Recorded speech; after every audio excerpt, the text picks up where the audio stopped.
Hey everyone, in today's video I wanted to share more about my mindset and approach towards my workout, and it's just going to be a little sharing of how when I first started my workout journey or my fitness journey, it wasn't on the best kind of mindset and approach where when I was younger I always felt like I needed to prove myself to others. I needed to be strong. I needed to show that strength or presence so that I don't get bullied in school because, for example, my height is not the tallest.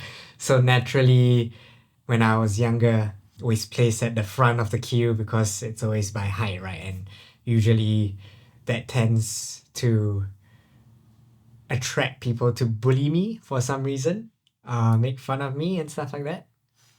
So I think through that process, my mentality was to be as strong as I could be so that I can fend for myself. So that kind of translated to my approach towards working out or fitness in general, because that outcome that I wanted to achieve was so that things like getting bullied or people looking down on me doesn't happen ever again.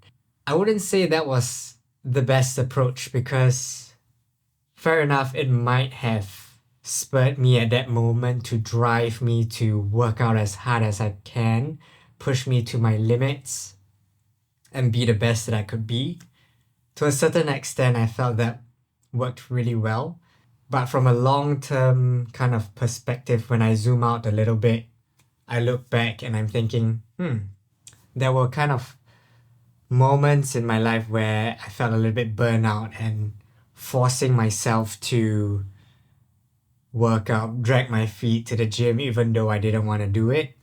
And when I reflect on my journaling and I realized that as I started to work out more and more and drag my feet more to the gym, it was not so much of an enjoyable process, but more of a chore, something that I had to suffer to achieve the outcome that I was pushing myself for. And now, after taking a step back, I realized, wouldn't it be better to integrate fitness or my exercises and why I'm doing this into part of my lifestyle and treat it as something that comes naturally that I want to do and feel happy doing it and not really make it like a chore.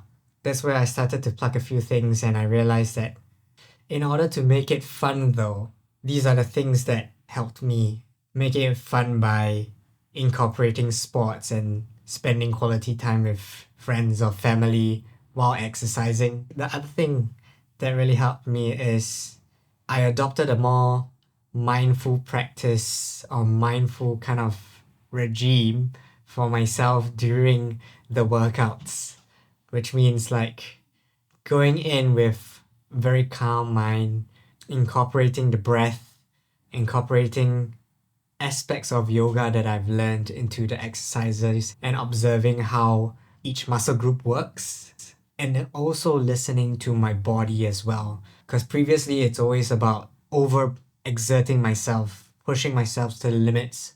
Now it's more of, I feel the muscles getting worked. I think that's the limit. I know I can push one more, okay, and that's it.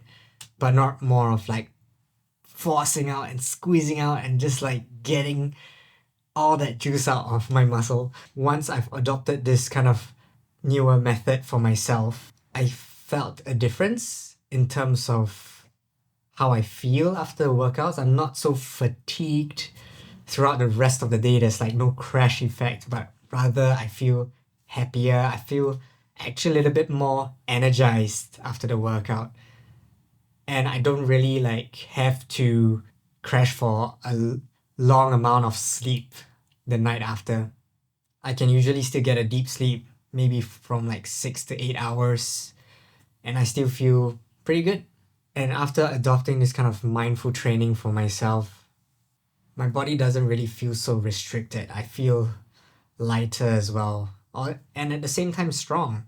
It's just very hard to explain as well because I guess with any kind of wellness practice, for example, like meditations or yogas, we all find some sort of insight for ourselves during these kind of practices, but that's what I felt in my workouts after trying more of a mindful training, I would say. And learning how to integrate this kind of practice into my workouts has helped me a lot as well to make it more sustainable and not have to stress myself over thinking, oh, I need to follow Monday, Wednesdays, Fridays kind of strict schedule for me to work out. I can now just say, okay, I feel like I'm gonna work out today. I'm gonna go to the gym. I will have a certain structure in place, a certain schedule, but I do not stress myself and force myself to follow it strictly. But of course, if I'm training for a specific kind of event, then of course it might make sense that way. But I think in terms of just a regular, easygoing lifestyle, something that I just want to adopt so that I feel good, I think that works for me really well. And integrating it as part of my lifestyle really has leveled me up in terms of my thinking of why I'm doing the workouts in the first place, which is to achieve my overall balance of my well-being, not just in the physical aspect, but also the mental aspect, and also teaching me internally to eat well in terms of nutrition, rest well, listen to the body, and understand my body even more. So I hope with this kind of sharing, it kind of helps you and maybe resonates with you as well for those of you who have trouble finding that motivation to sustain your workouts or going to the gym or going for like trainings, whatever sport you do. Just more of to like try shifting that perspective for yourself to understand that you're doing this for your overall well-being, and how can you integrate certain mindful practices into your training so that you can live better, happier, and more energized, and don't feel like a crash effect after the workouts. So I hope this sharing came in useful. If you did like this episode, I would appreciate if you could drop a like or even subscribe. And if you have any questions, want to know more, just feel free to leave a comment. If not, I'll see you in the next video, and thanks for stopping by.